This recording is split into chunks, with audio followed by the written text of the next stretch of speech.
Позитивна енергија во последен час од Македонија на утро. Добро утро и за нашата последна гостинка Сара Мејс. Одамна не сме му обетеле за музика и одамна не сме промовирале нова песна и спот, така да кеф ми е за гостувањето. Добро утро и добре ни дојде. И мене ми е многу кеф. Добро утро, Вана, и добро утро на вашите гледачи. Фреквенција е насловен најновиот проект. Да. Не ни очекувавме нешто помалку од тебе, меѓутоа морам да кажам навистина еден одличен вајб кој што некако и го промовираш во вистинско време кога сите се жалиме немаме квалитетна музика, го докажува спротивното. Многу ми е драго што така го доживуваш како добар вајб. Тоа беше на некој начин и мислам целта, не дека кога седнуваш да пишуваш песна, мислам ти доаѓа некоја инспирација и го правиш тоа, не дека конкретно имаш цел сега еден добар вајб да направам или не знам што, ама за среќа, така искочи. Мислам, баш ми е мило што, на некој начин може да допринесеме и ние музичарите во општеството за луѓето да се чувствуваат може би малце поубаво и попозитивно во денови кога не име се најрозево. Ама такво е ова секојдневие денеска од се во светот што се случува, социјални медиуми, секакви вести. Па да, баш беше период кај што онака имав чувство дека некако се околу мене е тажно, сите имаат еден тон проблеми, баш мислам дека беше некое можеби посткоронско време. Но во секој случај, секоја инспирација е супер добро дојдена, некогаш и тажната инспирација ни носи позитивни и среќни песни, што е супер. Добро, и тагата е дел од секојдневието. Во официјалниот PR текст ми привлече внимание една реченица, кога нели се промовираше песната, вели што не можат зборовите, можат погледот и допирот, а што не можат ни тие, може музиката. Тоа се докажува со фреквенција. Да, па тоа е за таа вибрација збориме у песната, уствари. Музиката е нешто кое што баш го чувствуваме, нешто кое што не ни треба текстот да го читаме, да го прочитаме, да видиме дали е лингвистички правилно напишан или не ни треба да го гледаме, ме разбираш. Можеме и со затворени очи ние да слушаме музика за да ни се случи таа позитивна вибрација, нели?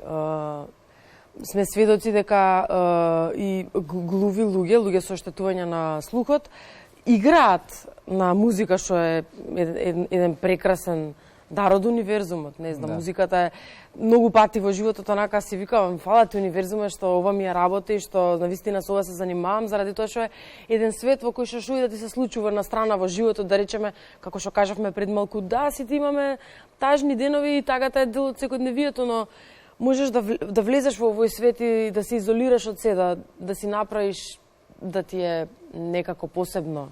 Убаво. Мислам, да, не треба да си музичар за тоа да си го направиш. Добро дојдено е за сите. Сигурно е убаво човек да го работи тоа што го сака и баш да не гледа на тоа како на работа. Најверојатно тебе овој дел од работата, креирањето, музика, пењето ти е медитација. Па, медитација, уживање, не знам, уживање на тој начин. Да, уживање и не само креирањето на една песна, него целиот процес, мислам, да отидеш во студио да ја испееш, добро, има процес на нервоза кај што дефинитивно мислам онака тие техникали работи, па сега дали ни треба за спотов, не знам, Вазнава да донесеме пример. Ама па тоа се сладки маки, ништо во животот кој ќе видиш не поминува без нив. А од друга страна не само пеењето или креирањето музика, него и пример, не знам, свирам јас сум уствари вработена во оркестарот на Македонско перибалет. Тоа исто, самата таа работа ми е, не знам како да објаснам, и тоа е нешто навистина преубаво, мислам, синтезата на звуци кои што ги прават, кои што се случуваат во оркестарот.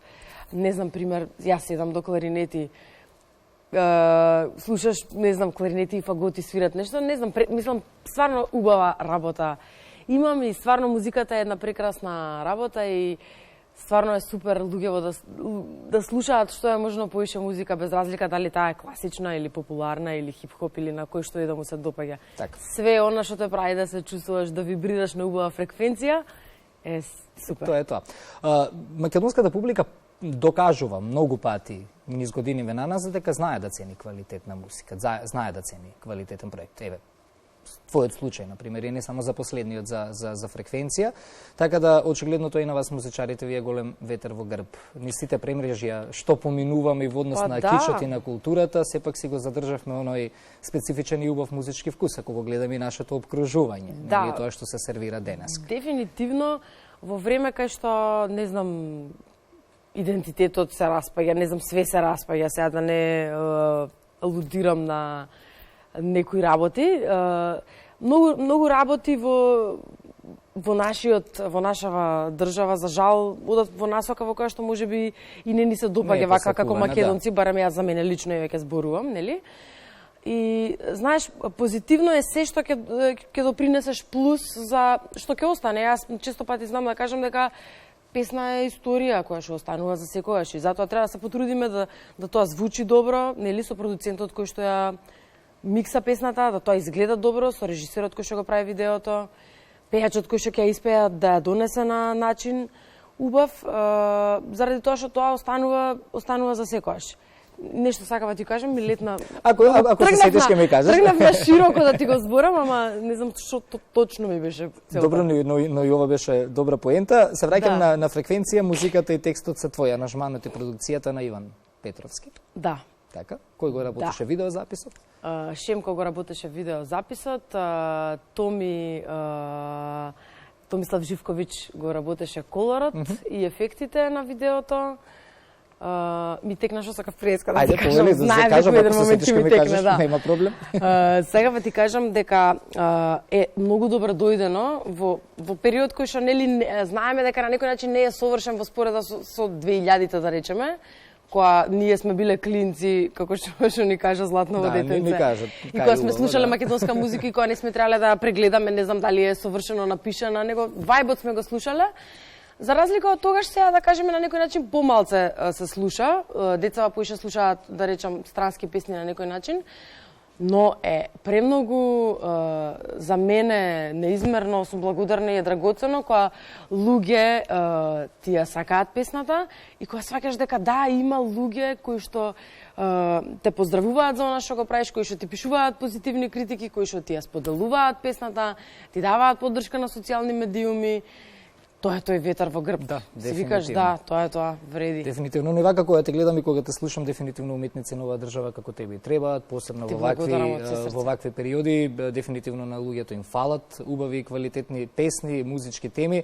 Продолжувај да создаваш и да ствараш, наше е да те угостуваме секогаш вака кога има повод и причина за тоа. Би сакал да го привршиме разговорот уште еднаш со екипата, да не заборавиме никого. Кажав кој стои зад песната, почнавме за видеозаписот, студио Брекалек. Тимото голем, значи да, ќе ги испопоздравам. Брекалек ја направија кореографијата, Ивана и Елена се девојките танчерките кои што исто така се дел од Брекалек студио. Андреј Димовски е танчарот, Андреј не е Брекалек, ама танцува прекрасно и е дел од видеозаписот. Идеја Лаб стојат зад целата идеја, тизер кампањата и пиарот, нели, од кога веќе песната и видеото се завршени. Магнетик стои зад сите аутфити кои што ги гледаме, дали мои, дали на девојките во видеото. Фросе не стилизираше, Фросе не шминкаше сите. Цел тим, значи. Дарко и Херхаус се погрижи за фризурите и некој сигурно заборам, ама пошто се почи интервјуа се компензираме. Во еден ден се сними целиот спот или траеше снимањето? Па, во еден ден, ако не рачунаш спиечки сати, пошто 18 сати снимавме, да. Добро, тоа веќе кога ќе се раздолжи, се барало и доста работа. Благодарам за гостувањето, ќе го погледнеме сега спотот. И се гледаме следен пат. Може би лето, може би од септември кога ќе има нешто ново. Така е, наскоро. Благодарам уште еднаш, Сара Мејс, наша последна гостинка. Со фреквенција јас ќе го одејавам ова денешно издание на Македонија на аутро. Се гледате утре во 6:45. Колегата Бранко Чупевски ќе биде со вас 3 часа. Пријатно.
assim.